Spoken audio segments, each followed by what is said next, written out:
Hey guys, আপনারা শপিংয়ে যে পরিমাণ প্রতারিত হন এই ভিডিও না দেখলে আপনারা বুঝতে পারবেন না। আমি নিউ মার্কেটে এসেছি। আমি যতবারই নিউ মার্কেটে আসি ততবারই দেখি দোকানদাররা যেভাবে মানুষদেরকে ঠকাচ্ছে।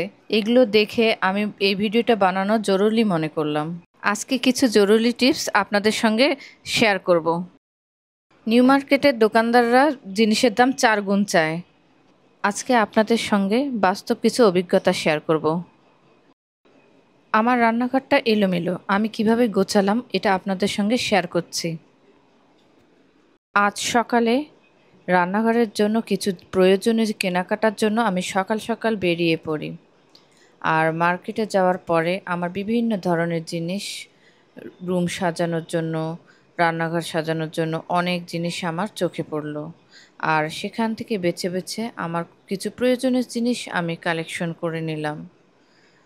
আর বিশেষ করে এখানে কিচেন আইটেমের অনেক এই মার্কেটটায় ছিল।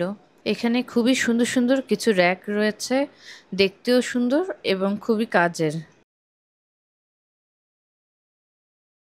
এটি একটি মাল্টিফাংশনাল র্যাক। প্রথমে দেখি এটা আমার চয়েস হয়ে গেছে, তাই এটা আমি চেক করে নিচ্ছিলাম। আর ওনারা বুঝাই দিতেছিল। আমার কাছে এত ভালো লেগেছে, আমি এর জন্য এটা সিলেক্ট করে ওদেরকে পেমেন্ট করে দিয়ে দিলাম। এটা নেওয়ার পরে আমি কিচেনের জন্য বাকি অনেক কিছু ছিল, সবগুলো শপিং করার পরে বাসায় ফিরে আসি।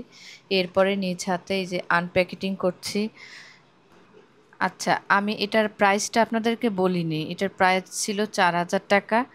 আর এটা হচ্ছে মার্কেটে আপনাদেরকে অনেক দামাদামি করতে হবে, আর এটা অনেক দাম চেয়েছিল। আমি অনেক বার্গেটিং করে কম করে নিয়েছি নিউ মার্কেট থেকে। অনেকে কমেন্ট করে জানতে চাবেন, আমি তার জন্য বলে দিচ্ছি।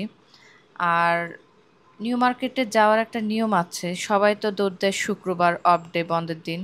আর সেই সুযোগটা দোকানদাররা নেয়, এর জন্য শুক্রবারে যাওয়া উচিত না। এইটা একটা দাম চেয়েছিল 6,000 টাকা, কিন্তু আমি অনেক করে কমায় 4,000 টাকা নিয়েছি। এর পাশাপাশি আমি আর একটা র্যাক নিয়েছি, ওটার দাম চেয়েছিল 5,000 টাকা, কিন্তু আমি নিয়েছি 2,500 টাকা। কাপড়ের ক্ষেত্রে ওরা ডাবল যায়, যে যে কাপড়টা 1,000 টাকা বলবে সেটা আপনারা 200 থেকে 250 টাকা বলবেন। ওরা অনেক লাভ করে, 3 থেকে 4 গুণ লাভ। যার কাছে যেমন পারে তার কাছে তেমন নেয়। কিছুদিন আগে আমি একটা থ্রি পিস কিনেছিলাম 2,000 টাকা। সেম থ্রি পিসটা আরেকজনের কাছে ওরা সেল করেছে, সেম দোকান, 8,000 টাকা। মানে ওরা বাটপার, যার কাছে যেমন পারে তার কাছে তেমন নেয়। ওরা আকাশের দাম চাবে, আপনারা পাতালের দাম বলবেন। এর মধ্যে আমি র্যাকটা সেটিং করে ফেলেছি। আর রান্নাঘরটা ক্লিন করে নিচ্ছি সব কিছু গুছানোর জন্য, যেন সহজ হয় আর দেখতে পরিপাটি লাগে, পরিষ্কার পরিচ্ছন্ন তো ভালো। আর রান্নাঘরের যে টুকিটাকি ইয়েগুলো আছে আমি বের করে সেট আপ করতেছি। এই জিনিসগুলো আমি প্রত্যেকটি সেট আপ করে নিচ্ছি আর সুন্দর করে করে নিচ্ছি যেন সহজ হয় কাজ করতে। এখানে সাবানের রাখার র্যাকটা, আর চামচ রাখার, আর এটা হচ্ছে কাটিং বোর্ড রাখা। এটা যথাযথ জায়গায় সেট আপ করার পর এই যে এটা চামচ রাখা, আমি এটা করে নিলাম। আর এটা হচ্ছে ছুরি রাখা, ছুরি বড় চামচ টামচ রাখতে পারবো। আর সব কিছু সেট আপের পর আমি গুছাই নিচ্ছি জিনিসগুলো সুন্দর করে। আর আমার এই র্যাকটা এত সুন্দর হয়েছে, আমার নিজের কাছে ভালো লাগছে।